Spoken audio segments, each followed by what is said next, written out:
Silakan Tuan Haji. Saya nak tanya, Ustaz, apa hubungan kaitnya Pak dengan taubat? Dengan taubat. Baik. Taubat ia ada hubung kait dengan dosa, dengan pelanggaran.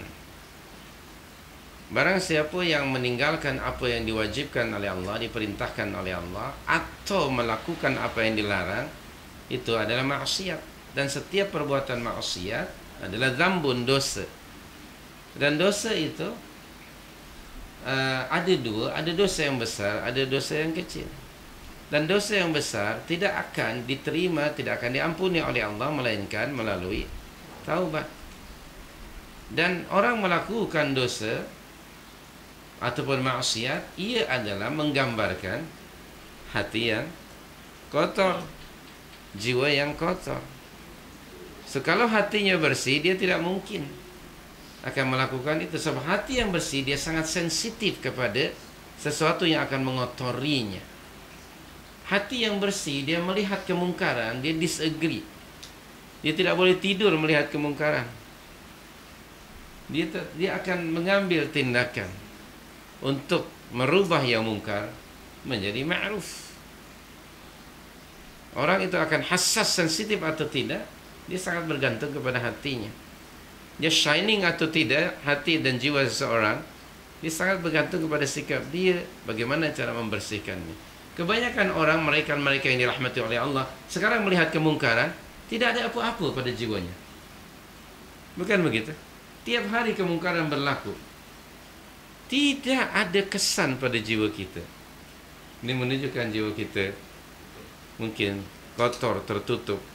Dan hati ini ada hati yang hidup, ada yang sakit, dan ada yang mati. So itu nanti akan kita bincangkan. Apa dia kriteria hati itu hidup dan bersih? Apa kriteria hati itu sakit? Apa kriteria jiwa dan hati itu mati? Orang yang memilikinya mungkin tidak menyadari, karena itu sesuatu yang abstrak. Kalau nak tahu, tentu kita nak tes dulu kan. Ada satu test pen dia. Kalau nak tahu ada karan tu kan, datang saya zoom ni kan. Ada kita cucuk-cucuk, tak bergerak pula jarumnya ni. Kenapa? Nah itu. Ini boleh berlaku. Sekarang berbagai maksiat, macam-macam kemungkaran. Jarang orang yang membenci kemungkaran, kecuali mereka yang dirahmati oleh Allah. Waktu mau merubah yang mungkar menjadi ma'ruf.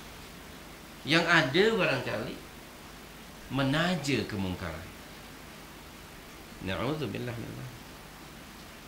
Kalau kemungkaran ditaja, menunjukkan hati itu mungkin sudah mati. Hati yang kotor mesti dibersihkan.